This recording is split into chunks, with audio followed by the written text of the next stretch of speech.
What's up mga ka-engine? And welcome to another episode of the Mackie Rider Show.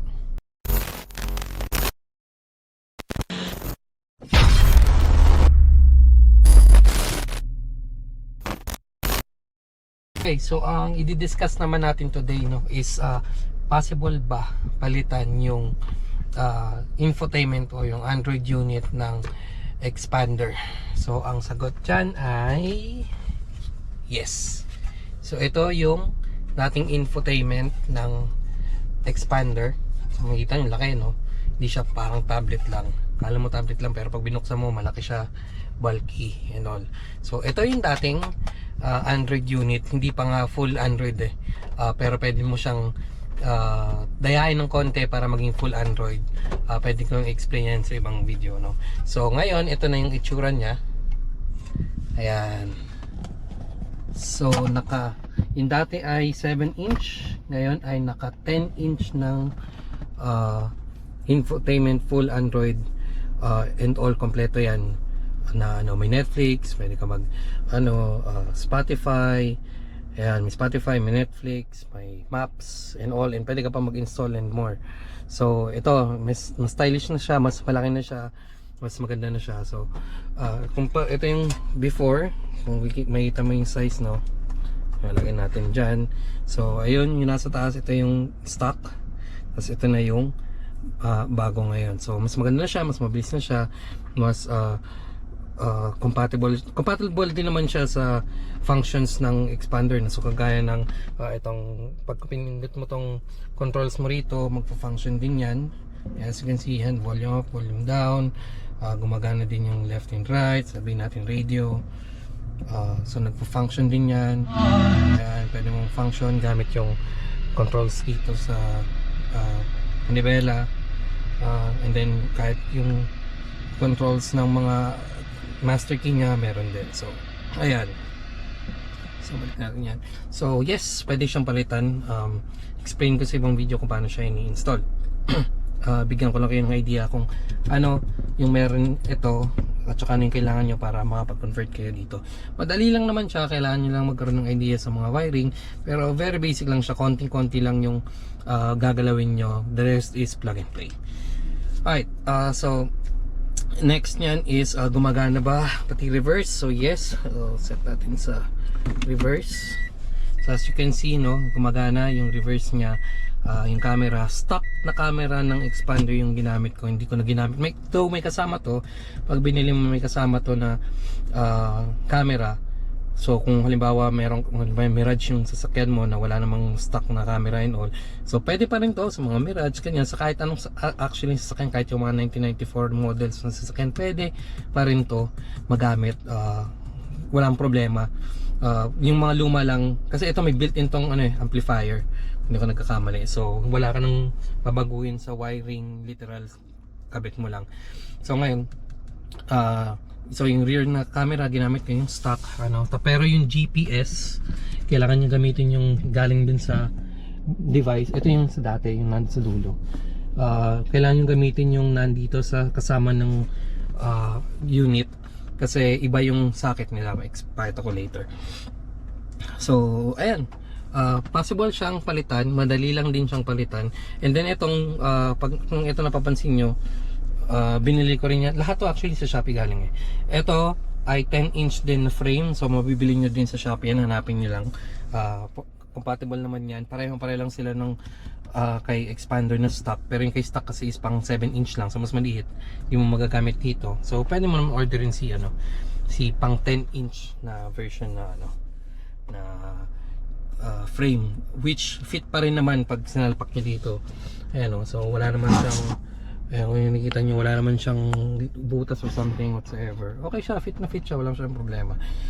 Wala kang magiging issue. So ayan, mas maganda siya tingnan, tapos marami siyang themes. Ayan, pwede mo palitan ng themes yan.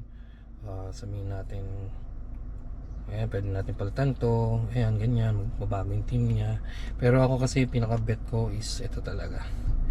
Yan. So gumagana yung kilometer per hour na yan habang tumatakbo ka, nagre-reading yan. Meron din tong GPS test, no? Actually gamitin nyo to after nyo i-install yung GPS para mag-check nyo kung gumagana ba, kung may data ba, or hindi, para ma-adjust nyo bago nyo isara itong i-lock nyo yung unit in place. So ayan, pag may ganyan reading, so okay yan, working yan. So gumagana naman yung tapos actually nung binili ko to, may option, ewan ko ngayon kung may option ba, pero may option siyang kasama siyang DVR.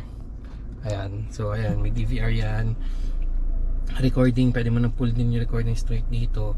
So ewan ko ngayon kung meron pa, pero sa Shopee ko to kinuha, package siya.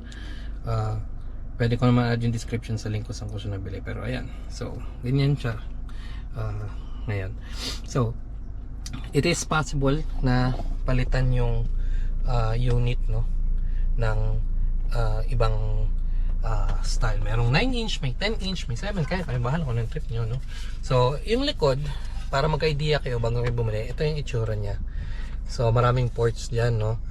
Dito pumapasok yung stock, which may nabibiling converter. Paste ko din, lagay ko din sa description yung link ng converter. So sa Shopee lahat ng ginamit ko, ang binili ko dyan. Explain ko sa ibang video kung paano siya in-install. So ayan, dito yung stock na socket, tapos yung nakalagay dito sa unit naman, may converter lang papunta din sa socket rin niya na main. And then dito sa dami nito, dalawa lang yung actually may nakakabit, itong taas at saka itong baba. Yan dalawa, which kapag tinignan nyo sa ilalim is meron din namang diagram ng kung ano siya. So ito yon, E at saka D, no? So yung D, which is ito sa taas, is more on the USB. Itong USB na naandito sa stock sa baba. Yan. Yung USB na yan. Yan yun. At saka yung aux na yun. So doon nakakabit yung nakalagay dun sa letter D, no? Ayan naman, nakalagay naman yung function na dito, yung USB. So plug and play lang siya, no? Pero pagdating dito, may sarili tong kasamang USB. Nilagay ko sa ilalim yung dalawa, hindi ko na nilagay dyan. Pero pwede nyo gamitin yung stock, rewire nyo na lang sa socket ng may kasama naman tong wire. Putulin nyo kung gusto nyo, or gamitin nyo na yung kasama nya, kayo na bahala dun.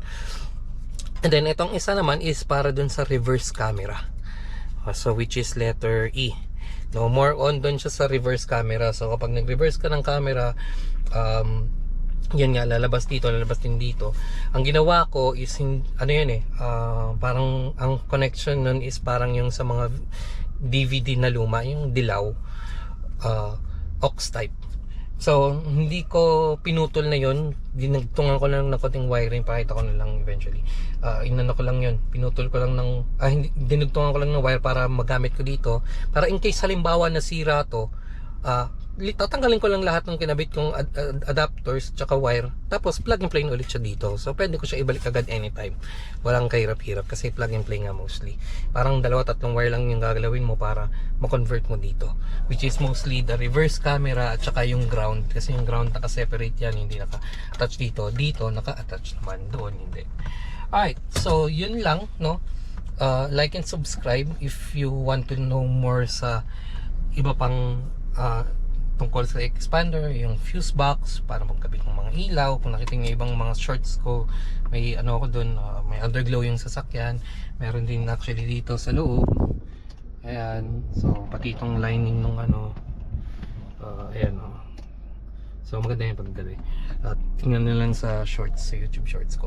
So ayan, so like and subscribe if you wanna know more. Lagay nyo lang sa comment section para ma-check ko, ma-discuss ko sa inyo at least magka-idea, no? So see you again later. Got you. Bye bye.